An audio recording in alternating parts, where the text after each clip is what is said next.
दैवत असणार आणि ज्यांच्या नावामुळं पारनेर हे नाव पडलं त्या श्री पाराशर ऋषींच्या चरणी मी नतमस्तक होतो. सुरुवात करण्यापूर्वी गणरायाला वंदन करतो. माझे वडील, गुरुजन, मायबाप, जनता या सगळ्यांना सर्वप्रथम वंदन करतो. आजच्या या अभिष्टचिंतन सोहळ्यासाठी उपस्थित असलेले सतीश, आता त्यांना ऐकू दे थोडं. तुझं ऐकलंय त्यांनी, आता त्यांना शांत ऐकू दे थोडंसं. त्याला थोडंसं तिकडून घ्या सुरेश तुमच्या बाजूला.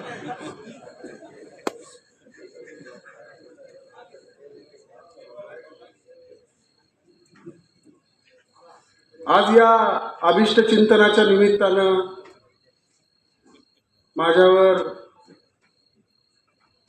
प्रेम करणारे, आपल्या सगळ्यांवर प्रेम करणारे लोकप्रिय खासदार डॉक्टर सुजयदादा विखे पाटील हे या ठिकाणी आले. आज थोडासा कार्यक्रमाचं स्वरूप जरी वेगळं असलं तरी मला तुमच्या सगळ्यांचे ऋण व्यक्त करायचे. ऋण यासाठी व्यक्त करायचे की तुमच्या सगळ्यांनी गेल्या 2 पिढ्यांपासून वसंतराव दादांना साथ दिली, मला देखील साथ दिली. फार काही तुम्हाला देऊ शकलो नाही, फार काही तुम्हाला देता आलं नाही. जे काही शक्य होतं ते कुठून कुठून प्रयत्न करून देण्याचा एक छोटासा प्रयत्न केला. दादा, मी ज्यावेळेस लहान होतो त्यावेळेस वर्गामध्ये 5वी ते 10वी मॉनिटर होतो. नंतर न्यू आर्ट्स कॉलेजला गेलो, तिथेही मी GS झालो. त्यानंतर विखे पाटील इंजिनिअरिंग कॉलेजला माझी मुलाखत दस्तूर खुद्द स्वर्गीय बाळासाहेब विखे पाटलांनी घेतली होती. 1 रुपया सुद्धा डोनेशन नाही घेतलं. मला मार्क अजिबात नव्हती बरं का. आणि त्याही वेळेस मी त्या ठिकाणी GS, ज्याला आपण जनरल सेक्रेटरी म्हणतो, झालो. पुढे NSUIचं मला राज्य लेवलला काम करायला मिळालं. नंतरच्या काळात 20-22 वयामध्ये मला पंचायत समितीचं कानूर गणातून उमेदवारी करायला मिळाली आणि त्यावेळेस कानूर गणामधून मला निवडून जाता आलं. दादा, त्या काळामध्ये या राज्यामध्ये फार मोठा दुष्काळ पडलेला होता. दुष्काळ पडताना जनावरांची राज्यातली पहिली छावणी मला मांडोळ या ठिकाणी सुरू करता आली. त्याच्यानंतर साधारण 36-37 छावण्या या तालुक्यामध्ये सुरू झाल्या. त्याच्यानंतरच्या काळात मला जिल्हा परिषदला दुसऱ्या गटातून, टाकळी गटातून लढण्याची संधी मिळाली आणि वयाच्या 28व्या वर्षी जिल्हा परिषदचं उपाध्यक्षपद, हे कदाचित तुम्ही सगळेजण इथं बसलात त्यांना माहीत नसेल, पण मी इथं जाहीर करतो की एका रात्री स्वर्गीय बाळासाहेब विखे पाटील, स्वर्गीय वसंतराव दादा, तत्कालीन पालकमंत्री वळसे पाटील या सगळ्यांची एक बैठक झाली आणि त्या बैठकीमधून खासदार साहेबांच्या मातोश्री नामदार शालीनताई विखे पाटील या जिल्हा परिषद अध्यक्ष आणि मी जिल्हा परिषदचा उपाध्यक्ष, अशा पद्धतीचा एक त्या ठिकाणी पक्षाने निर्णय घेतला. पुढच्या काळामध्ये पक्षाचे काही निर्णय घेत असताना, पक्षाच्या धोरणात्मक निर्णय घेत असताना बऱ्याच वेळा कटुता आली. ती आपण सगळ्यांनी पाहिली. परंतु ते मतभेद होते, मनभेद नव्हते. मी अनेक वेळा खासदार साहेबांकडे गप्पा मारायला सुद्धा जायचो. पेपरला काय आलं मला माहित नाही, पण त्या काळात देखील थोडंसं काही झालं की पेपरला जास्त यायचं. पण त्या काळातले पत्रकार वेगळे होते, आत्ताचे खूप चांगले पत्रकार. मी नाही म्हटलं तर माझी अवघड परिस्थिती. आणि जिल्हा परिषदेमधून दादा मला राज्यातला पहिला एक मिनी नदी जोड प्रकल्प, माझ्या हसायचे हो दादा अक्षरशः. मी कलेक्टर साहेब, पालकमंत्री, तत्कालीन अर्थमंत्री अजितदादा असतील, पिचड साहेब पालकमंत्री होते, त्यांना मी जेव्हा नदी जोडचा प्रकल्प दादा त्यांच्या समोर मांडला ना, ते हसायला लागले मला. त्यांना वाटलं हे काय घेऊन आला हा, असं कुठं नदी जोड होत असतो का. तर दादा ज्यावेळेस तो यशस्वी झाला ना, त्यावेळेस पाडळी आणि कानूरच्या पाडळी आणि काळकुटच्या लोकांनी मात्र अतिशय केवळ नैसर्गिक उताराने 3 पाझर तलाव भरण्याचं काम त्या काळात दादा झालं. फक्त मला ते विकता आलं नाही, ते मला त्याची प्रसिद्धी करता आली नाही. जिल्हा परिषदमधून एक्सप्रेस फिडरची व्यवस्था कधी नव्हती, पण भाळवणी, ढवळपुरी, धोत्रे, सावरगाव, वासुंदे, वडगाव, सावताळ या सगळ्या गावांच्यासाठी जिल्हा परिषदेमधून एक्सप्रेस फिडर देता आलं. 70-80 कोटीच्या भारत निर्माण योजना अंतर्गत पाणी योजना देता आल्या. NRHM national rural health mission या योजनेअंतर्गत अनेक बालकांची ऑपरेशन्स मोफत करण्यात आली. मी इथं किती सांगितलं दादा, क वर्ग दर्जा असतील, कितीतरी पळशी सारखे ठिकाणं असतील, जातेगाव असेल, चिंचोली असेल, कामटवाडी असेल, या सगळ्या ठिकाणांना जिल्हा परिषदेच्या आणि राज्य शासनाच्या माध्यमातून निधी देता आला. वसंतराव दादांच्या बाबतीमध्ये मी इथं जर सांगायला सुरुवात केली तर समोरचे लोक सांगतील की पाटील तुम्ही आम्हाला सांगायची गरज नाही. कदाचित माझ्यापेक्षा या लोकांना दादांची जास्त ओळख आहे आणि म्हणून त्यांच्याबद्दल जर सांगायचं ठरलं तर बराचसा वेळ या ठिकाणी जाईल. ही सगळी लोक त्यांच्यावर श्रद्धा ठेवून या ठिकाणी आली आणि त्यांचा मुलगा म्हणून आज मला दादांची खूप आठवण येते. आठवण याच्यासाठी येते, वडील गेल्यानंतर काय यातना होतात, समाज आपल्याशी कसा वागतो, डोक्यावर एखाद्याचा हात असला ना की खूप बरं वाटतं. ज्यांना वडील आहेत ना ते खूप भाग्यवान लोक आहेत. आणि त्याच्यात दादा सोडून गेले. खासदार साहेब, कधी कधी इथं बसलेल्या सगळ्या लोकांचं मतं, त्यातली सगळ्यांचीच मतं खूप काही माझ्याविषयी चांगली असतील असंही काही. सगळ्यांना असं वाटतं की या ठिकाणी मी कधी कधी स्पष्ट बोलतो, परंतु माझ्या मनामध्ये दादा कधी मळ नसतो. मी जे आहे, जे पोटात आहे ते होटात माझ्या असतं. बरीचशी लोक खोटं खोटं हसून देखील बोलतात, परंतु मला ते कधी माझ्या आयुष्यामध्ये जमलं नाही. जे आहे ते वास्तव मांडण्याची माझी स्वतःची एक सातत्यानं भूमिका असते. दादा 2014 साली वसंतराव दादा आजारी होते. दीनानाथ मंगेशकर, आनंद ऋषीचे हॉस्पिटल, नोबल हॉस्पिटल, साधारण 2.5-3 वर्ष दादा मृत्यूशी झुंज देत होते. आणि अशा काळामध्ये 2014ला मला राष्ट्रवादी काँग्रेस पक्षाने बोलून घेतलं. मी त्यांना स्पष्टपणे सांगितलं, अरुणराव होते माझ्याबरोबर, मी त्यांना स्पष्टपणे सांगितलं की माझ्या वडिलांची तब्येत बरोबर नाही, मला आता उमेदवारी करायची माझी मनस्थिती नाही आहे, परंतु सुजित तुला पक्षासाठी त्याग करावा लागेल. कधी कधी सगळ्या गोष्टी तुझ्या मनासारख्या नसतात, पडलास तरी चालेल, निवडून आला तरी चालेल, परंतु तू उमेदवारी केली पाहिजे असा आग्रह धरण्यात आला. पक्षाचा आदेश एका मिनिटात ऐकला, कुठली चेहऱ्यावर रेष बदलली नाही माझ्या. मी एका शब्दाने काही बोललो नाही. मी सांगितलं तुम्ही जो आदेश दिला त्याचं मी पालन करेन. त्यावेळेस गरज होती पक्षाला. आणि त्याच्यानंतरच्या काळामध्ये 2019ला खऱ्या अर्थानं ज्यावेळेस मला ताटावर बसून जेवण्याची संधी होती, त्यावेळेस मात्र माझ्या त्यागाचा कुठेही विचार झाला नाही दादा, हे मी तुम्हाला अत्यंत नम्रपणे सांगतो. त्यावेळेस जर कदाचित तुमची माझी ओळख नसती तर तालुक्याचं चित्रही फार बदललेलं असतं.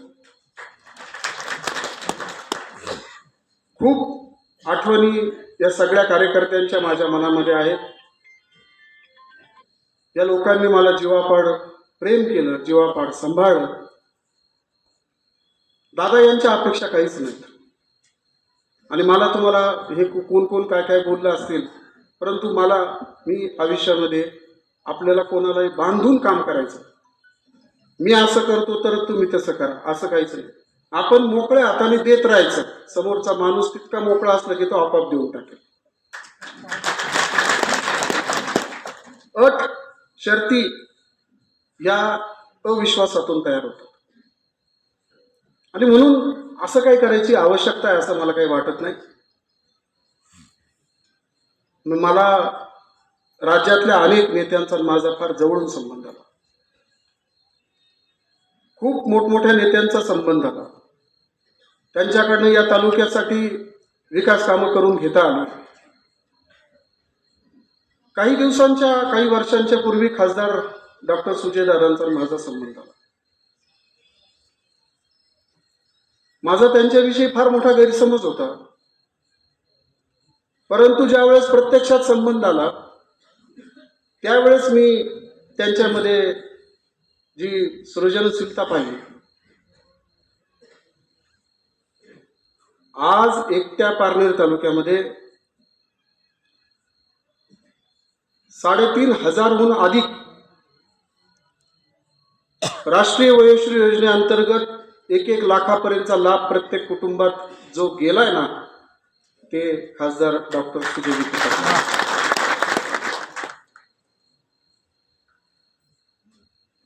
कामांच्या बाबतीत सांगायचं ठरलं तर इथं सतीशने नाराजी व्यक्त केली.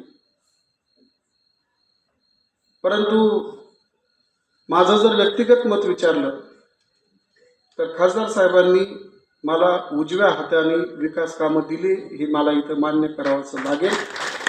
जी गोष्ट आहे ती आहे. दुसरी गोष्ट, बऱ्याच लोकांचा असा समज आहे की आता निवडणूक आली म्हणून हा कार्यक्रम आहे. हे डोक्यातून पहिलं काढा.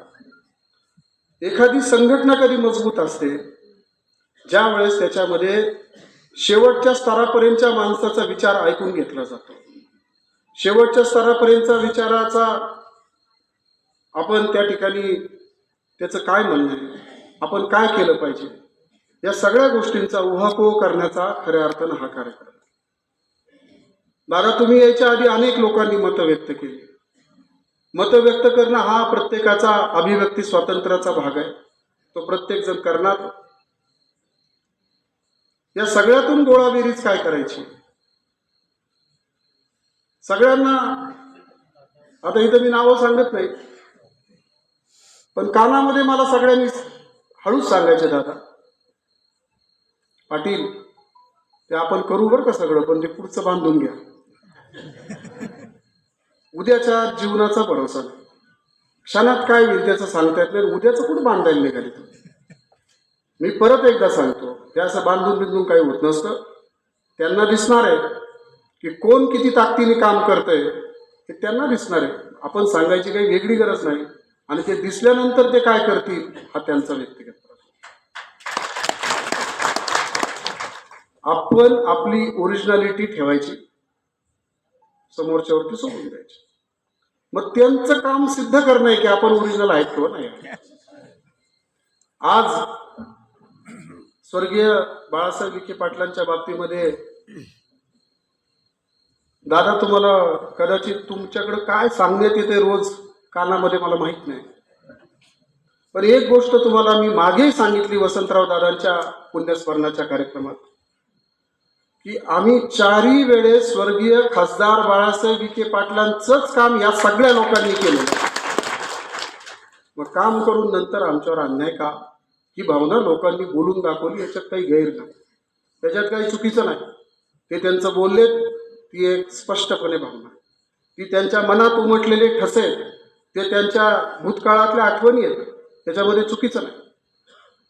पण मी जसा अभ्यास खासदार साहेबांचा केला, अनेक लोकांनी माझ्याबद्दल देखील त्यांना अनेक वेळा काही गोष्टी सांगितल्या असतील.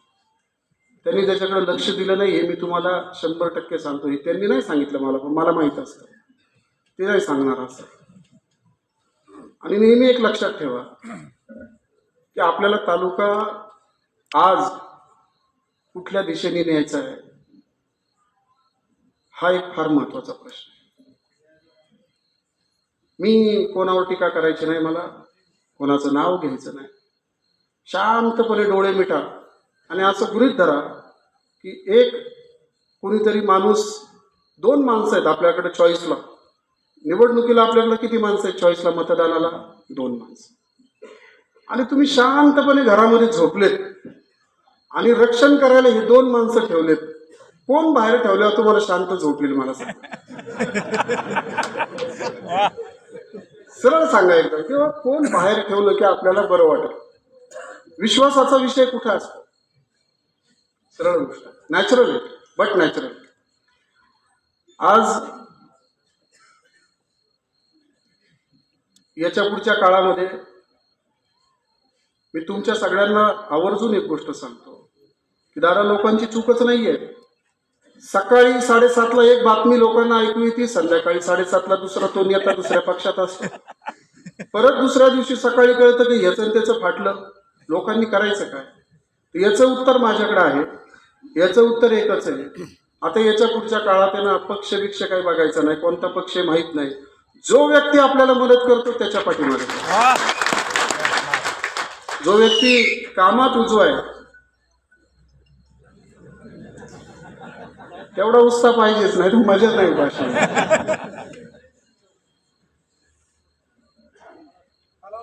आज मला तुमच्या सगळ्यांना, खासदार साहेबांना एकच विनंती करायची झाला की ही लोक खूप आशेने आपल्या सगळ्यांकडे बघतायत.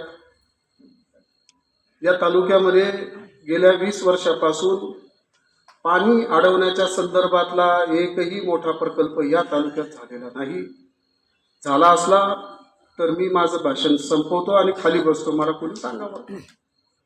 काळू सारखा प्रकल्प झाला, भांडगाव सारखा MI टँक झाला, शिवडो सारखा प्रकल्प झाला, पिंपळगाव चाऱ्यांचं अस्तरीकरणाचं काम दुसरीकडून कुठून झालं, मांडोळच्या चारीचं अस्तरीकरणासारखं काम दुसरीकडून कुठून झालं. गेल्या 20 वर्षाचा बॅकलॉग दादा आपल्या सगळ्यांना भरून काढायचा. हा बॅकलॉग भरणं सोपं नाही, कारण राज्यामध्ये ज्या वेळेस पारनेर तालुक्याची ओळख निर्माण होते त्यावेळेस पारनेर म्हणजे दुष्काळी. सातारामधलं मान, खटाव, नगर जिल्ह्यातलं कर्जत, जामखेड, पारनेर, पाथर्डी ह्या तालुक्यांची संख्या आहे. आत्ताही मांडोळचं दादा पाणी संपलंय, 3% 4% पाणी शिल्लक आहे. त्याच्यावर कमीत कमी 20 ते 25 गावांच्या पाणी योजना आहेत माझ्या गावात. भीषण परिस्थिती. दुष्काळाच्या बाबतीत जर सांगायचं ठरलं तर आज टँकर कुठून भरायचे हा प्रशासनासमोर पडलेला प्रश्न. अशा परिस्थितीमध्ये दादा मला 2 सभामंडप कमी द्या, मला 2 रस्ते कमी द्या, मला अजून एखादं काम कमी द्या, पण या तालुक्यामध्ये पाणी अडवण्याच्या संदर्भाने, पिण्याच्या पाण्याच्या संदर्भात ज्याची अनेक वेळा घोषणा झाली, मी लहानपणीपासून 25 सभा झाल्या असतील आतापर्यंत, का पठार भागाला पाणी येणार. आता तो हास्यास्पद विषय झाला. अरे बोललो की लोक म्हणतील अरे निवडणूक आली की यांना ते पठार भागाचा आठवतं.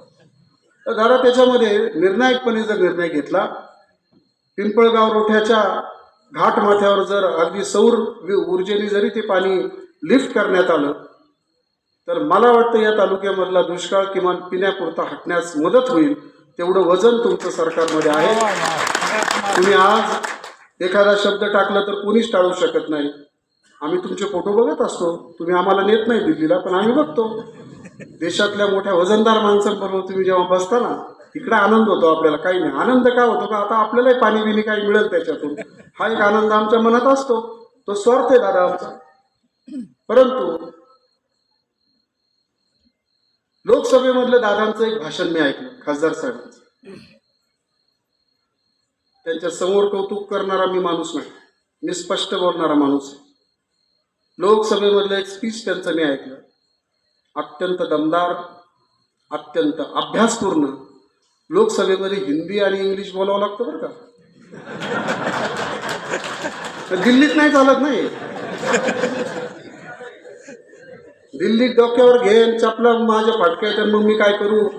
माझं एक मत आहे की जे माणसाच्या मनात आहे ना, जसं देवाने तुम्हाला दिलंय ना, उगाच खोटं मोठं काही करू नका.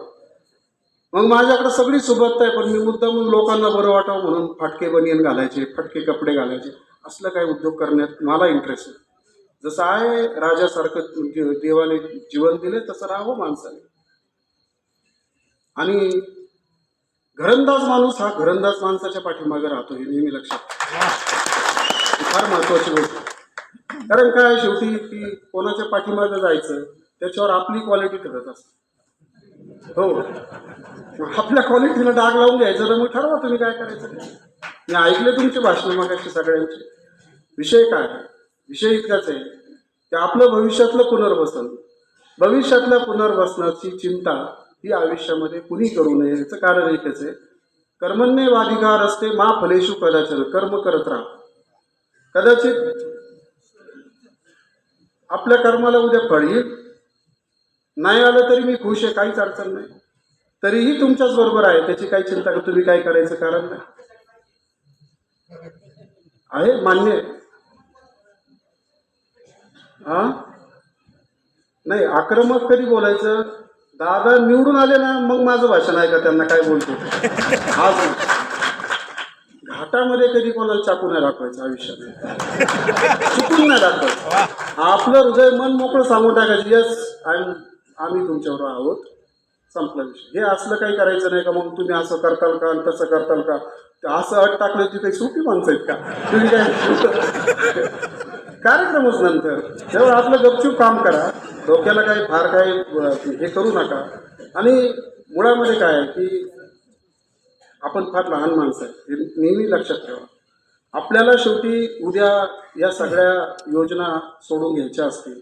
या सगळ्या तालुक्याच्या विकासाभिमुख जर आपल्याला कुठं कुठं कोणाच्या गावामध्ये, इथं अनेक लोक बसले ज्यांच्याकडे डझनभर आज ते वाढदिवस असल्यामुळे आणले नाही, पण तुमच्या प्रत्येकाच्या अपेक्षा आहेत की माझ्या गावात दलित वस्तीचं काम झालं पाहिजे, माझ्या गावामध्ये स्मशानभूमीचं काम झालं पाहिजे, माझ्या गावामध्ये इथं सगळे सरपंच लोक बसले स्टेजवर. प्रत्येकाचे खूप मोठी निवेदन आहेत. हे कोण देऊ शकतो आपल्याला, हे देखील अभ्यास केला पाहिजे. नुसतीच आगपाखड करण्यात काही मजा नाही. हे जीव देऊ शकतो त्याच्या पाठीमागं जाणं हे आपलं कर्तव्य ठरतं. आता बाकीच्या गोष्टी आपण नंतर बोलू. तुम्ही वाढदिवसाच्या निमित्तानं माझं अभिष्ट चिंतन करायला आले. मी तुमचं मनापासून हे माझं भाग्य समजतो. माझ्याकडे काहीच नाही, असं असताना देखील तुम्ही सगळेजण एवढ्या प्रेमातून येता.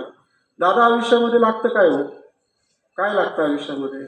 चांगले परमेश्वराची कृपा, चांगले आईवडील, विश्वास ठेवणारा नेता आणि सगळे तुमच्यासारखे काही टपलेले वैरी असतात ना, तशी जपणारे मित्र हे पाहिजेत आयुष्यामध्ये. आणि दादा हे ते माझे मित्र आहेत सगळे की जे मला जपणार. त्याच्यापेक्षा काही अधिक बोलायचं नाही. आज तुमचा वेळ घेणं चुकीचं आहे. एवढं नसेल कळत तर मग तुम्ही किती वर्षापासून काम करता. बसा.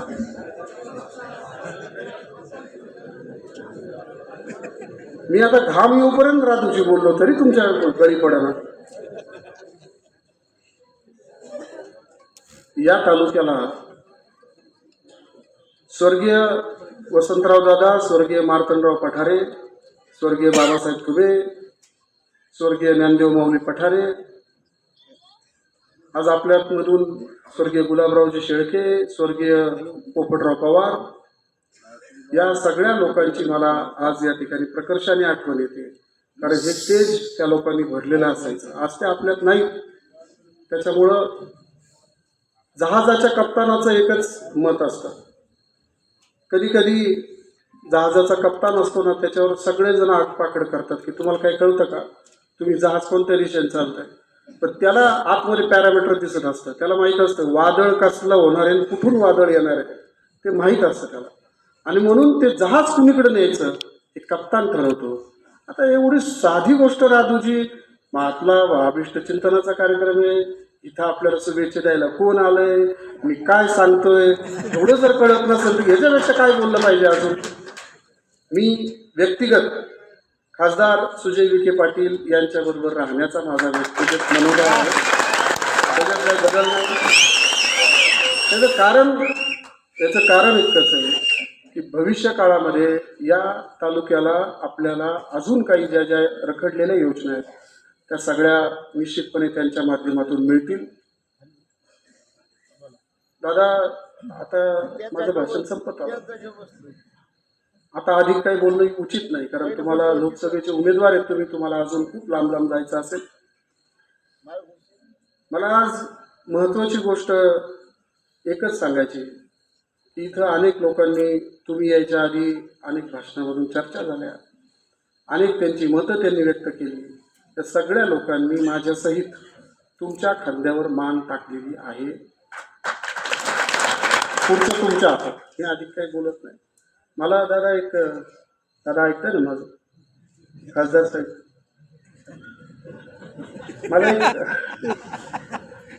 मला एक कवी कल्पना आठवली. एक कवी असतात आणि एक लिंबाचं झाड असतं आणि आकाशातली चकाकणारी वीज असते. ते झाड म्हणजे मी समजा, आकाशातली चकाकणारी वीज, आणि ते झाड ते लिंबाचं झाड त्या विजेच्या प्रेमात पडतं. आता कवी म्हणतो, अरे बाबा, ती जर तुझ्यावर पडली तर तुझा कोळसा होईल. त्यावेळेस ते झाड काय उत्तर देतं माहिती का? क्षण एक पुरे प्रेमाचा, वर्षाव घडो मरणाचा. ती चमकल्यानंतर माझ्या मनामध्ये जी आनंद उत्पन्न होतो ना, त्याच्यानंतर 1000 मरण आले तरी बेहत्तर. आणि अशा पद्धतीने आयुष्यामध्ये आपण अशाच पद्धतीने काम करत राहावं. मला परत एकदा तुम्हाला सगळ्यांना सांगायचं आहे, खासदार साहेबांच्या पाठीमागं आपण सगळेजण उभे आहोत. आज आहे, उद्या आहे. कोणत्याही अटी शर्ती कशाच्याच विषयावर नाही. एक मला भावलेला माणूस आणि ज्यांनी या तालुक्यामध्ये विकास कामामध्ये आपल्याला सातत्यानं मदत करणारा माणूस म्हणून आपण सगळ्यांनी त्यांच्या मागे जाणं उचित आहे. कारण आज ढवळपुरी सारख्या ठिकाणी शेळीमेंढी संशोधन सारखा एक जो भाग आहे तो फार महत्वाचा आहे. त्याची अजून कोणाला माहीत नसेल तर धनगर समाजातले आपले काही बांधव आहेत. 10,000 कोटीचा प्रकल्प आहे तो आपल्या तालुक्यात येतोय. याचा देखील आपल्याला अभिमान निश्चितपणे आहे. आणि म्हणून एक टीएमसीच्या बाबतीमध्ये दादा, पुढच्या लोकसभेच्या आचारसंहिता संपल्यानंतर आपण जाणीवपूर्वक प्रयत्न आपण निश्चितपणे करावा. ते आमचं सतीशचं काय ते एकदा दुखणं मिटून टाका. काय त्याला द्यायची आहे तर ते चिंचोलीला माझे 2 कामं देऊ नका, त्याचा एकदा विषय संपवा. आणि भविष्य काळामध्ये हा तालुका खंबीरपणे आमच्या सगळ्यांचा जो संघटनात्मक ग्रुप आहे हा सगळा आपल्या पाठीमागे ठामपणे उभा आहे, याची शाश्वती तुम्हाला देतो. पुन्हा एकदा वाढदिवसाच्या अभिष्ट चिंतनाच्या निमित्तानं आपण सगळ्यांनी या ठिकाणी आलात. खूप उशीर झाला तरी आपण थांबलात. स्नेहभोजनाचा आस्वाद आपण सगळ्यांनी घ्यावा एवढी एक आग्रह मी तुम्हाला सगळ्यांना करतो आणि माझे 2 शब्द संपवतो. रामकृष्ण हरी.